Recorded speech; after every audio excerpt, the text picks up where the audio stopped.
So hey guys, সবাই কেমন আছো? আশা করি সবাই ভালো আছো। তো দু তিনটা তো এখন আমি তোমাদেরকে যে ম্যাচটা দেখাবো সেটা হচ্ছে আজকে আরেক লেজেন্ডের বিদায় হয়ে গেছে। সেটা হচ্ছে ক্রিস্টিয়ানো রোনাল্ডো। তার বিদায় হয়ে গেছে আজকের ম্যাচের পর। তো ফাইনালি এখন পর্তুগাল স্পেন জিতে গেছে শেষ পর্যন্ত। ঠিক আছে, স্পেন জিতে গেছে শেষ পর্যন্ত। এখন ওহো, গোল! তো এখন দেখা যাক, শর্টস করতে হয়। শর্টস হচ্ছে 10টা, 15টা শর্টস হচ্ছে স্পেনের, 3টা শর্টস হচ্ছে 6টা শর্টস থাকে, 44 পাশে 22টা পাসেস, 9টা ফাউল, 13টা ফাউল, 2টা এলো কার্ড, 1টা এলো কার্ড, 0 রেড কার্ড, 2টা অফসাইড, 1টা অফসাইড, 3টা কর্নার, 7টা কর্নার।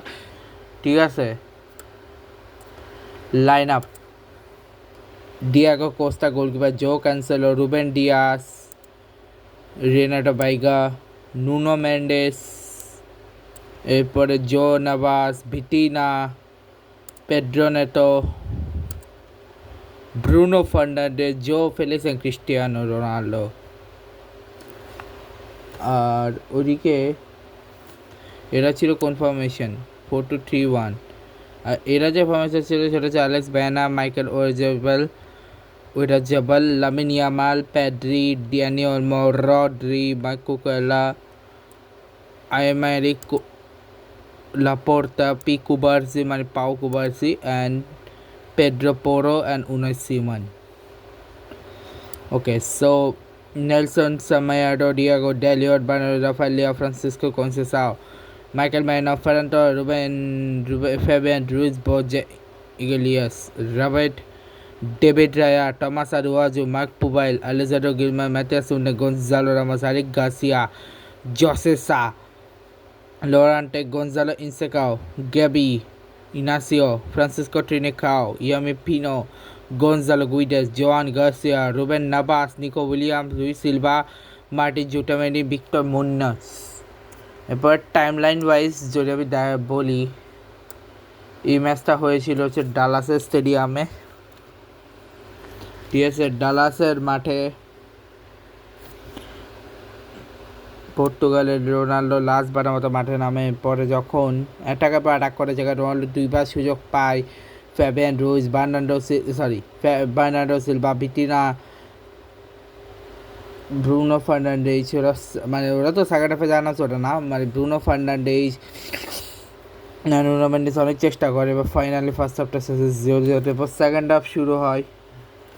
ঠিক আছে, এবং সেই সেকেন্ড হাফ প্রথমে নেলসন সামেডোকে আনা হয় নুনো মেন্ডেসের জায়গায়, এবং জো ক্যান্সেলোর জায়গায় আছে ডিয়াগো ডালট, জো ফেলিক্স জায়গায় Rafael Leao, Alex Bernardo, Ferran Torres, Pedro Neto, Francisco Conceicao, বিটাজে বার্নার্ডো সিলভা, পেড্রি জায়গায় ফ্যাবিয়ান রুইজ, ড্যানি ওলমো জায়গায় মাইকেল ম্যারিনো, বার্নার্ডো সিলভা এলাকা কাট খায় পড়ে।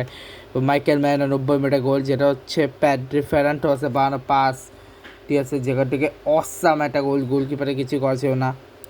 ঠিক আছে, এবং 1-0 থেকে যে রিনোটো ভাইগা পরবর্তী এলাকাকে মাইকেল ওয়েজেবারের জায়গায় সে বর্জা ইগোজো ফেরান টস পরবর্তী এলাকা খায় এন্ড অফ 90 মিনিটস। বাট আমার এই ম্যাচটা নিয়ে রোনাল্ডো বিদায় তো হয়েছে, কিন্তু আবার কিছু কথা বলার আছে। ফার্স্ট হচ্ছে রবার্টো মার্টিনেজ গঞ্জালো রামোসকে কেন নামানো? যে গঞ্জালো রামোস আগের ম্যাচে তোমাদের জিতালো, তার পাশাপাশি ভিটিনাকে উঠেছে কিসের জন্য? ভিটিনাটা ভালো খেলতেছিল, উঠে গেলে ব্রুনো ফার্নান্ডেজ করো ভাই।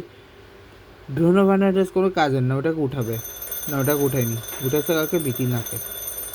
ঠিক আছে, জ্যাকসন টারো CR7 খেলে ফেললো তার last world cup. Good bye CR7। Golden এরা অলমোস্ট শেষের দিকে। মেসি আছে আর 2-3 জন আছে। ওদের ওয়ার্ল্ড কাপটা শেষ হলেই, এই ওয়ার্ল্ড কাপটা হয়তো যতই না শেষ হচ্ছে, ওদের ওয়ার্ল্ড কাপ শেষ হয়ে গেলে এই ওয়ার্ল্ড কাপটা শেষ। ঠিক আছে, এবং এটাই হবে last and final world cup.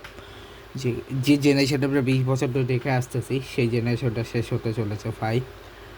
ঠিক আছে, দেখা হবে তোমার সাথে নেক্সট ব্লগে। দেখা যাক পরে 20 বছর কোন নতুন জেনারেশন আমাদেরকে করে।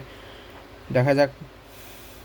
আবার তো এই জেনারেশনটা এখানে শেষ করতেছি। Good bye guys, good bye, I love you guys. এবং পর্তুগালে বিদায় মাধ্যমে CR7-এর ওয়ার্ল্ড কাপ জানি এখানেই শেষ। দেখা হচ্ছে, যাই না নেক্সট ওয়ার্ল্ড কাপ খেলবে কি খেলবে না, যাই এখনও অনেক বয়স হয়ে যাবে, এখন 41, তখন হয়তো কত হবে 4 বছর মানে 45 হবে, তখন না সম্ভব হবে বলে মনে হয় না। দেখা যাক কী হয়। এই ব্লগটাকে করছি, good bye, love you guys, মা।